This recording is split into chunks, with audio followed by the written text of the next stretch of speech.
Branches of psychology. என்னடா வாழ்க்கை அது? ஒரு எக்ஸாம் முடிஞ்சால் அடுத்த எக்ஸாம் வந்துடுது, படிச்சுக்கிட்டே இருக்க வேண்டியிருக்கு, இதுக்கு பேசாமல் குழந்தையாகவே இருந்திருக்கலாம் போல் அப்படின்னு நினச்சிங்கன்னா இந்த வீடியோ உங்களுக்கு தான். இது நீங்கள், இது நான், 2 பேரும் பிறந்து ஒரு வாரம் தான் ஆகுது. பக்கத்து வீடு. நமக்கு 8th வீட்டில் ஒரு காலேஜ் பையன் இருக்கான், சைக்காலஜி கோர்ஸ் பண்ணுறான். அவங்களுடைய மேம் மாடர்ன் சைக்காலஜினா science of experience and purposive behaviour அப்படின்னு சொல்லி கொடுத்துருக்காங்க. எக்ஸ்பீரியன்ஸ்ன்றது ஒன்றும் இல்லை, நம்ம சென்சஸ் மூலமாக நாம் கேதர் பண்ணுற விஷயங்கள், நம்ம மெமரி, எமோஷன்ஸ், நம்மளோட திங்கிங், இப்படின்னு நம்ம மண்டக்குள்ளே நடக்கிற விஷயங்கள் தான் எக்ஸ்பீரியன்ஸ். பிஹேவியர்ன்றது நாம் பண்ணுற ஒவ்வொரு விஷயம், அது மற்றவங்க பார்க்குற மாதிரியும் இருக்கலாம், இல்லை பார்க்காத மாதிரியும் இருக்கலாம். அப்படின்னு சொல்லிட்டு நம்மளை சுற்றி இருக்கிற மக்களை பார்த்தாலே இந்த சைக்காலஜி ஓரளவுக்கு கற்றுக்கலாம் அப்படின்னு சொல்லி ஒரு அசைன்மெண்ட் கொடுத்துட்றாங்க. நீங்கள் உங்கள் வீட்டு பக்கத்தில் யாரையாவது சூஸ் பண்ணி அப்சர்வ் பண்ணி ஆராய்ச்சி பண்ணி உங்கள் பாயிண்ட்ஸை நீங்கள் ஒரு அசைன்மெண்ட்டாக சப்மிட் பண்ணணும்னு சொல்லிடுறாங்க. இந்த பையன் வீட்டுக்கு வரும்போது தான் நம்ம கரெக்டாக நம்ம வீட்டுக்குள்ள நுழையிறோம். இப்போது நம்மளை வச்சு இந்த பையன் என்ன பண்ணுறான்னு பார்ப்போம். நீங்கள் பசிச்சா அழுவுறீங்க, நான் என் கையை வாயில் எடுத்து வச்சு கடிக்க ஆரம்பிச்சிடுறேன். அம்மா கண்ணாமூச்சி விளாண்டா நீங்கள் சிரிக்கிறீங்க, நான் முறைக்கிறேன். ஒரு ஹேர்பின் கீழே விழுந்தாலே நீங்கள் திரும்பி பார்க்குறீங்க, இடியே விழுந்தாலும் நான் படுத்து தூங்கிட்டு இருக்கேன்.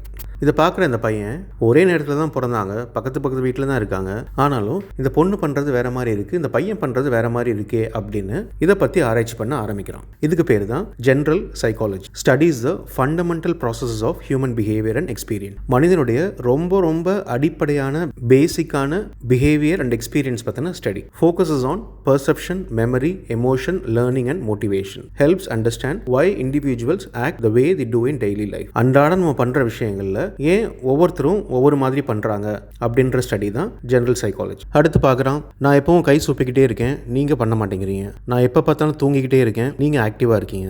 சின்ன விஷயத்துக்கெல்லாம் பயப்படுறேன், நீங்கள் பயப்பட மாட்டேங்கிறீங்க. இது என்னென்னு பார்ப்போமேனு ஆராய்ச்சி பண்ணுறான். இதுக்கு பேர் தான் ஃபிசியலாஜிக்கல் ஆர் பயாலஜிக்கல் சைக்காலஜின்னு பேர். Focuses on the relationship between biological processes and behaviour. நம்ம உடம்புல நடக்கிற விஷயத்துக்கும் நம்மளோட பிஹேவியருக்கும் உள்ள ரிலேஷன்ஷிப்பை ஸ்டடி பண்ணுறது தான் இந்த psychology. Studies the brain, nervous system, hormones and genetics in shaping behaviour. எங்கள் தாத்தா எப்போ பார்த்தாலும் தூங்கிட்டே இருந்திருக்கலாம், அது எனக்கும் வந்திருக்கலாம். அடுத்து பார்க்குறான், உங்களுக்கு உங்கள் அம்மாவோட முகம் நல்லா தெரியுது, அவங்க பார்த்தாலே சிரிக்கிறீங்க, நான் முறைச்சிக்கிட்டே இருக்கேன். உங்கள் அம்மா பொம்மையை ஒழிச்சு வச்சாங்கன்னா நீங்கள் தேடி கண்டுபிடிச்சு எடுத்துகிட்டு வந்துடுறீங்க, நான் பொம்மை மாயமாக மறைஞ்சிருச்சுன்னு நினச்சி உட்காந்துட்டு இருக்கேன். சின்ன இன்ஸ்ட்ரக்ஷன்லாம் நீங்கள் கேட்டு பண்ணுறீங்க, வெளியேவான்னு சொன்னால் டக்குன்னு வெளியே வந்துடுறீங்க, நான் என்ன சொன்னாலும் காதுலேயே வாங்கிக்க மாட்டேங்கிறேன். சரி, இது என்னென்னு ஆராய்ச்சி பண்ணுவோம் அப்படின்னு இறங்குறான் அந்த பையன். இதுக்கு பேர் தான் cognitive psychology. Studies mental processes such as thinking, reasoning, memory, attention and problem solving. Focuses on how humans acquire, store and use knowledge. Knowledge நம்மளுடைய சென்சஸ் மூலமா அக்வயர் பண்ணி நம்ம மண்டக்குள்ள வச்சிருப்போம். எங்க எப்போ எப்படி தேவையோ அப்படி யூஸ் பண்ணுவோம். இப்படி ப்ராசஸ் பண்றதுக்கு பேரு தான் மென்டல் ப்ராசஸ். அதை பத்தி படிக்கிறது தான் இந்த காக்னிட்டிவ் சைக்காலஜி. அடுத்து பார்க்குறான், நீங்க யாரை பார்த்தாலும் சிரிக்கிறீங்க, நான் யாரை பார்த்தாலும் பயந்துட்டு உள்ள ஓடுறேன். உங்க கூட இருக்கிற மற்ற குழந்தைங்க அழும்போது அவங்களோட சேர்ந்து நீங்களும் அழுவுறீங்க, நான் எனக்கு என்னன்னு உட்காந்துருக்கேன். பெரியவங்களாம் கிளாப் பண்ணும்போது நீங்களும் சேர்த்து கிளாப் பண்றீங்க, நான் சும்மா வேடிக்கை பார்த்துட்டு இருக்கேன். இது ஏன் இப்படி வித்தியாசமா இருக்கு அப்படின்னு ஆராய்ச்சி பண்றான் அந்த பையன். இதுக்கு பேர் தான் social psychology. Examines how individuals thoughts, feelings and behaviour are influenced by social context. இந்த சமூகத்துக்கும் நமக்குமான தொடர்பு, இந்த சமூகத்தில் நடக்கிற விஷயங்கள் எப்படி நம்மளுடைய பிஹேவியரை இம்பாக்ட் பண்ணுது அப்படின்னு படிக்கிறது தான் இந்த social psychology. Includes peer influence, conformity, leadership, group behaviour and social norms. அடுத்து, நீங்க எப்பவுமே காமா இருக்கீங்க, நான் எல்லாத்துக்குமே டிராமா பண்ணிட்டு இருக்கேன். யார் உங்களை தூக்கம் வந்தாலும் ஆசையாக ஓடி போறீங்க, நான் ஆப்போசிட் சைடில் ஓடி போகிறேன். நீங்கள் எப்பவும் சிரிச்சுக்கிட்டே இருக்கீங்க, நான் எப்பவும் முறைச்சிக்கிட்டே இருக்கேன். சரி, இதை ஆராய்ச்சி பண்ணுவோமேனு இறங்குறான். இதுக்கு பேர் தான் personality psychology. Studies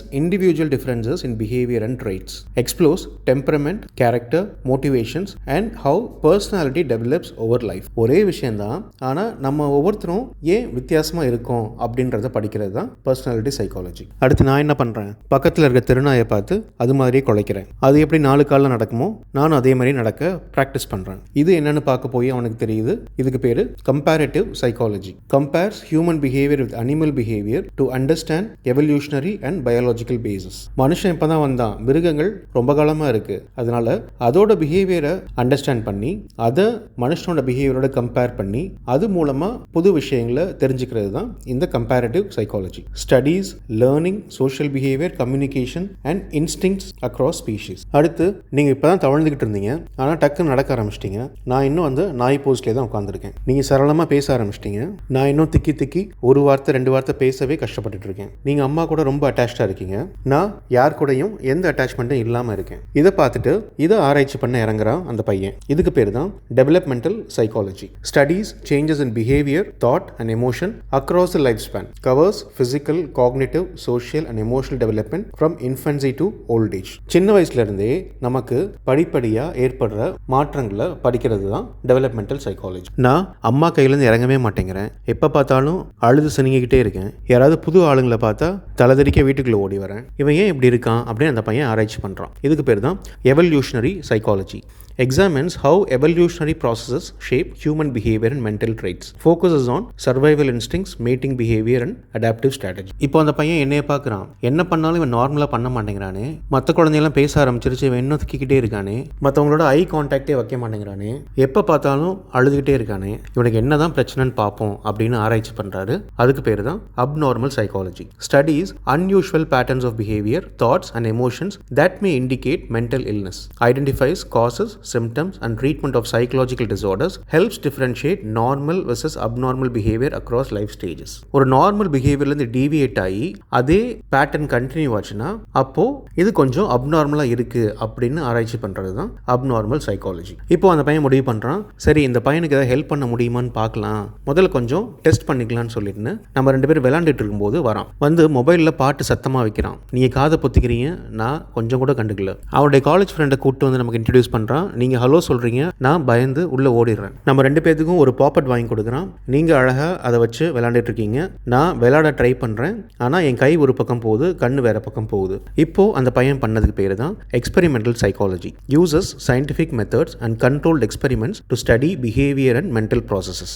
Helps establish cause-effect relationships in learning, perception, memory and problem solving. இப்போ பார்த்த இந்த 10 பிரான்ச்சையும் பியூர் சைக்காலஜி அப்படின்னு சொல்லுவாங்க. ஏன்னா இது முழுக்க தியரட்டிக்கல். நம்மளுடைய பிஹேவியரை அப்சர்வ் பண்ணி நம்மளை வச்சு எக்ஸ்பெரிமெண்ட் பண்ணி நம்ம பண்ணுற விஷயங்களை இவங்க ஆராய்ச்சி பண்ணி என்ன ஏதுன்னு கண்டுபிடிச்சு புது தியரிஸ் சொல்லி டாக்குமெண்ட் பண்ணி ஒரு பெரிய நாலேஜ் ரெப்பாசிட்டரியை கிரியேட் பண்ணி வச்சிருக்காங்க. அதனால தான் இதை தியரட்டிக்கல்னு சொல்லுவாங்க. இப்போ நம்ம பார்த்த இந்த 10 பிரான்ச்சையும் ஈஸியாக ஞாபகம் வச்சுக்கணும்னா GCP எஸ்கேப்ட் அப்படின்னு ஞாபகம் வச்சுக்கோங்க. ஜின்றது ஜெனரல் சைக்காலஜி, சின்றது காக்னிட்டிவ் சைக்காலஜி, பின்றது ஃபிசியலாஜிக்கல் பயாலஜிக்கல் சைக்காலஜி. அப்படியே ஒவ்வொரு வார்த்தைக்கும் ஒரு சைக்காலஜியை நீங்கள் ஈஸியாக மேப் பண்ணிக்கலாம். எனக்கு 10 பிரான்ச் பார்த்தோம், அதில் ஒன்று கூட நமக்கு யூஸ் ஆகாது அப்படின்னு கேட்டிங்கன்னா நம்மளை வச்சு அவங்க கேதர் பண்ண நாலேஜ் எல்லாம் வேற வழியில் வந்து நம்மளுடைய பிரச்சனைகளை சால்வ் பண்ணுது. அதுக்கு பேர் தான் அப்ளைட் சைக்காலஜி. இது வரைக்கும் நம்மளை அப்சர்வ் மட்டுமே பண்ணிட்டு இருந்த அந்த பையன் இப்போ என்னோட பிரச்சனைகளை பார்த்துட்டு என்ன ஒரு ஹாஸ்பிட்டல் கூப்பிட்டு போய் அங்கே டெஸ்ட்லாம் எடுத்து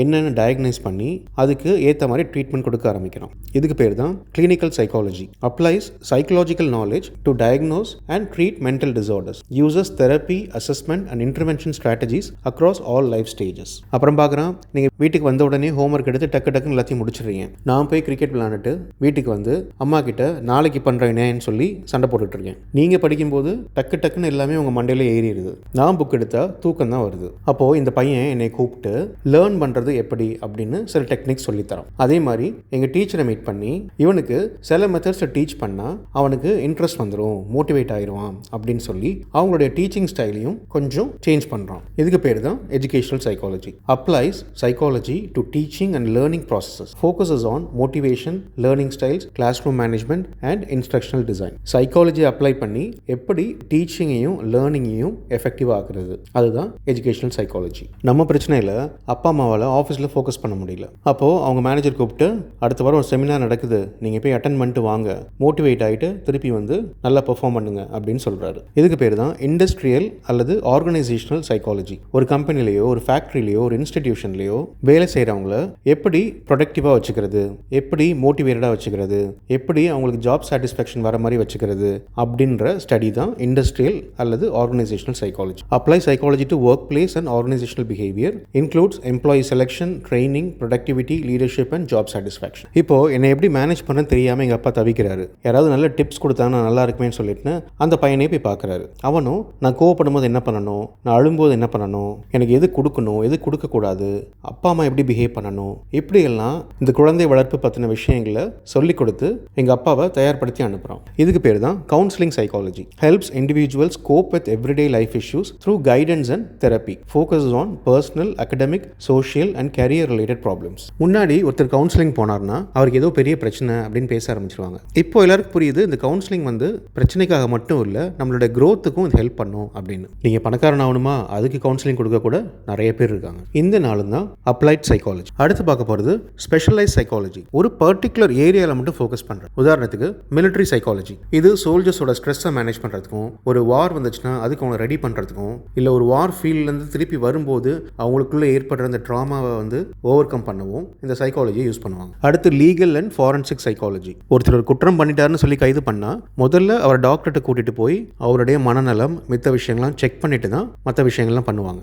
அதை இந்த லீகல் ஃபாரன்சிக் சைக்காலஜிஸ்ட் தான் பண்ணுவாங்க. அது இல்லாமல் கோர்ட்டில் வந்து சாட்சி சொல்லுவாங்க, ஆமாம் நான் டெஸ்ட் பண்ணினேன், இவரோட மெடிக்கல் ரிப்போர்ட் இதுதான் அப்படின்னு. அதே மாதிரி ஜட்ஜு ஒரு முடிவெடுக்கிறதுக்கும் இவங்க ஹெல்ப் பண்ணுவாங்க. அன்னியன் படத்தில் நாசர் இந்த விஷயங்கள்லாம் பண்ணுவார். அப்போது கோர்ட் சம்மந்தப்பட்ட விஷயங்களுக்கு ஹெல்ப் பண்ணுறது தான் இந்த லீகல் ஃபாரன்சிக் சைக்காலஜி. அடுத்து பொலிட்டிக்கல் சைக்காலஜி. இப்போது இந்தியாவில் இருக்கிற எல்லா கட்சியுமே ஒரு எலெக்ஷன் வந்தால் யாராவது ஒரு கன்சல்டன்ட்டை ஹையர் பண்ணி பொலிட்டிக்கல் ஸ்ட்ராட்டஜி டிவைஸ் பண்ணி அதுபடி தான் நடக்கிறாங்க. என்ன ஸ்லோகன் சொல்லணும், எங்கே மீட்டிங் போடணும், என்ன திட்டங்கள் கொண்டு வரணும், இப்படின்லாம் இவங்க ஒவ்வொரு கட்சிக்கும் அட்வைஸ் கொடுப்பாங்க. அது எல்லாமே இந்த பொலிட்டிக்கல் சைக்காலஜியை பேஸ் பண்ணி தான். அதே மாதிரி கவர்னன்ஸ்க்கும் யூஸ் பண்ணலாம். கடைசியாக கன்சியூமர் சைக்காலஜி. இன்ஸ்டாவில் ரீல்ஸாக பார்த்து அதுலேயே நம்ம மூழ்கி கிடக்கிறோன்னா நம்மளை அப்படி வைக்க உபயோகப்படுத்தின டெக்னிக் தான் கன்சியூமர் சைக்காலஜி. அமேசான் மாதிரியான இ காமர்ஸ் சைட்குள்ளே போனீங்கன்னா அவங்க யூஸ் பண்ணுற கலர், அவங்க யூஸ் பண்ணுற இமேஜஸ், அது இருக்கிற position, font size, add to cart button எந்த சைடில் இருக்குது, மேலே வைக்கணுமா கீழே வைக்கணுமா, இது ஒவ்வொரு சின்ன விஷயத்தையுமே வந்து இவங்களுடைய சைக்காலஜிஸ்ட் டீம் தான் சஜஸ்ட் பண்ணுவாங்க. இதெல்லாம் பண்ணிங்கன்னா அவன் உங்கள் சைட்டுக்குள்ளேயே தான் இருப்பான், ஒரு பொருள் வாங்க வந்தான்னா 4 பொருள் வாங்கிட்டு போவான் அப்படின்னு கான்ஷியஸாக பையரோட பிஹேவியரை ஸ்டடி பண்ணி அதை வச்சு இன்னும் எப்படி அவங்க ப்ராடக்ட்ஸை விற்கலாம் அப்படின்னு உலகம் ஃபுல்லாக இருக்கிற எல்லா கம்பெனிஸும் யூஸ் பண்ணுறதா இந்த கன்சியூமர் சைக்காலஜி. நெட்ஃப்ளிக்ஸ் படத்தோட தம்ப்நெயில் மாற்றிக்கிட்டே இருப்பாங்க, அது கன்சியூமர் சைக்காலஜி. சூப்பர் மார்க்கெட்ஸில் கிளாக்கோ விண்டோவோ இருக்காது, அது கன்சியூமர் சைக்காலஜி. இப்படி சொல்லிக்கிட்டே போகலாம். இப்போது ஏஜ் ஸ்பெசிஃபிக் சைக்காலஜி. இது ஒன்றும் இல்லை, இப்போ பார்த்தா அதே சைக்காலஜி தான். அது குழந்தைங்க மேலே அப்ளை பண்ணால் சைல்டு சைக்காலஜி, டீனேஜ் மேலே அப்ளை பண்ணால் அடலசன்ட் சைக்காலஜி, அடல்ட்ஸ்க்கு அப்ளை பண்ணால் அடல்ட் சைக்காலஜி, வயதானவங்களுக்கு அப்ளை பண்ணால் ஜெரோ சைக்காலஜி. அவ்வளவுதான். இவ்வளோ பிரான்ச்சஸ் இருக்கான்னு கேட்டால் இது மாதிரி நூற்றுக்கணக்கான பிரான்ச் இருக்குது. ஸ்போர்ட்ஸ் பீப்புளோட பெர்ஃபார்மன்ஸை இம்ப்ரூவ் பண்ணுறதுக்கு ஸ்போர்ட்ஸ் சைக்காலஜி, சுற்றுச்சூழலை பற்றி புரிஞ்சுக்கிறதுக்கு என்வாயர்மெண்டல் சைக்காலஜி, ஆவிகள், பில்லி சூனியம், இந்த மாதிரி விஷயங்களை புரிஞ்சுக்கிறதுக்கு பாராசைக்காலஜி அப்படின்னு லிஸ்ட்டு போயிட்டே இருக்கும். எக்ஸாமில் இந்த மாதிரி புதுசாக அதை கேட்டாங்கன்னா அந்த வார்த்தையோட அர்த்தத்தை புரிஞ்சுக்கிட்டு அதுக்கு ரிலேட்டடாக என்ன ஆப்ஷன் இருக்கோ அதை சூஸ் பண்ணாலே போதும். இவ்வளவு தாங்க பிரான்ச்சஸ் ஆஃப் சைக்காலஜி. இப்போ இந்த டாப்பிக்லேருந்து டெட் எக்ஸாமுக்கான ஒரு 10 கொஸ்டின் கொடுத்துருக்கோம். நீங்கள் ஒரு 5 மினிட்ஸ் டைமர் செட் பண்ணிவிட்டு கொஸ்டினை மட்டும் பார்த்துட்டு ஆன்சர் என்னன்னு முடிவு பண்ணிக்கோங்க. அதுக்கப்புறம் ஆப்ஷன்ஸுக்கு போங்க. கரெக்டாக இருந்ததுன்னா ஒரு மார்க் போட்டுக்கோங்க. இப்படியே 10 கேள்வியும் முடிச்சுட்டு நல்ல மார்க் வாங்கினா தட்டி கொடுத்துக்கோங்க. எங்கெல்லாம் தப்பு இருக்கோ திருப்பி வந்து வீடியோவை ரீவைண்ட் பண்ணி கரெக்ட் ஆன்சர் பார்த்துக்கோங்க. இல்லை கம்மியாக தான் இருக்குன்னா இன்னொரு தடவை ரிவைஸ் பண்ணிவிட்டு அப்புறம் ட்ரை பண்ணி பாருங்க.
இந்த வீடியோஸ் உங்களுக்கு யூஸ்ஃபுல்லாக இருந்ததுன்னா சப்ஸ்கிரைப் பண்ணுங்கள், லைக் பண்ணுங்கள், உங்கள் ஃப்ரெண்ட்ஸ்க்கும் ஷேர் பண்ணுங்கள். Happy learning and all the best.